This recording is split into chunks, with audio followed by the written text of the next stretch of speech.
நெல்லையில் வெள்ள சேதங்களை பார்வையிட்ட பிறகு கூறுகையில், நாங்கள் 2000 கோடி நிதி கேட்டோம் உடனடியாக. ஆனால் எங்களுக்கு கேட்ட போதுமான நிதியை மத்திய அரசு வழங்கவில்லை அப்படின்னு சொல்லியிருக்காரு. இங்கே பிரதமரை பார்ப்பதற்கு முன்பு கூட 12000 கோடி நாங்கள் கேட்க உள்ளோம் அப்படின்னு சொல்லியிருக்காரு. அவர் பேசும்போது கூட என்ன சொன்னார்னா, இன்ஃபர்மேஷன் கொடுத்தாங்க எங்களுக்கு, ஆனால் அதிகமான மழை வரும் என்ற இன்ஃபர்மேஷனை கொடுக்கல.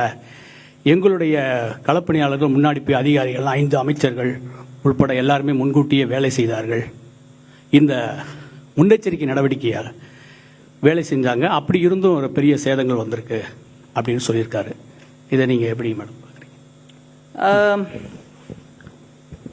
தமிழக முதல்வர் திருநெல்வேலி போனாரு, அங்கே இருந்து பேசினாருன்னு கேட்டது ரொம்ப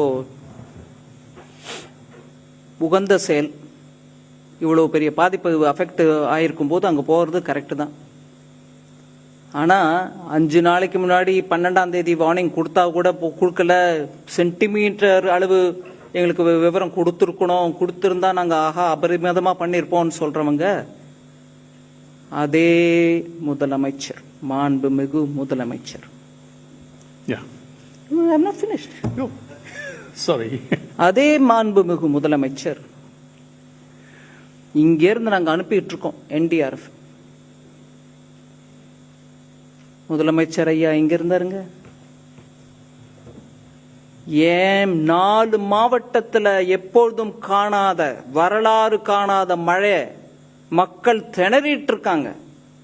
மத்திய அரசே எனக்கு என்டிஆர்எஃப் கொடுத்து அனுப்பு, நானும் அங்க இருந்து நான் நிவாரண பணியை பார்ப்பேன்னு சொல்லாம டெல்லியில இருந்தாருங்க. இன்னைக்கு ஒரு 4 நாள் கழிச்சு போய் திருநெல்வேலியில், 3 நாள் கழிச்சு போய் திருநெல்வேலியில் நின்றுக்கிட்டு அவர் பேசுறாருன்னா நாங்க கேட்டுக்கிறோம், அது மரியாதை கொடுத்து கேட்டுக்கிறோம். ஆனா இன்னைக்கு நாள் முழுக்க தில்லியில இருந்துட்டு பிரதமர் ஐயாவை ஏன் மீட்டிங் எல்லாம் முடிஞ்ச பிறகு நான் உங்களை பார்ப்பேங்க, போற போக்கில் பார்த்துட்டு போவேங்கன்னு அந்த தோரணையில டைம் கேட்டு, அவரும் ஐயோ தமிழ்நாட்டிலேருந்து முக்கியமந்திரி முதலமைச்சர் வந்திருக்காருன்னு ராத்திரி ஆனாலும் பணம் டைம் கொடுத்து அப்பாயின்மெண்ட் கொடுத்து பார்த்து பேசியிருக்காங்க.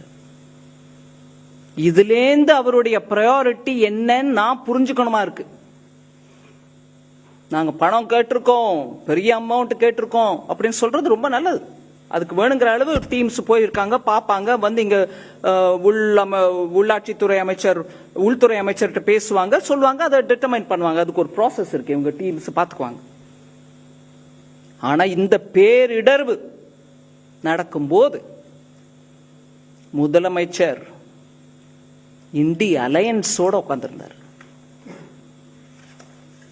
அங்க போய் நான் என் மக்களோட இருக்கேன், அலையன்ஸே நீ இரு, அதை நான் பார்த்துட்டு நான் வரேன், என் மக்கள் என் மண் அப்படின்னு சொல்லிட்டு அங்க இருக்கணுங்க. அது இல்லாம வாய்க்கு என்ன வந்துச்சு நஷ்டம் அப்படின்னு சொல்லிட்டு எனக்கு 12,000 16,000 எதுக்கு எவ்வளவு கொடுக்கணுமோ அது கொடுப்பாங்க. நான் அதை கமெண்ட் பண்ணல. 12,000 ஜாஸ்தின்னு சொல்ல, 16,000 குறைச்சல்னு சொல்லல. இங்க முழு நாளும் இருந்து விட்டு அந்த மாவட்ட மக்களை பத்தி எங்க கிட்ட பேசுறீங்களா? நாங்க அதுக்கு முதல் நாளே அனுப்பி கொடுத்துட்டோங்க என்டிஆர்எஃப். செய்திகளை உடனுக்குடன் தெரிந்து கொள்ள உடனே சப்ஸ்கிரைப் பண்ணுங்க.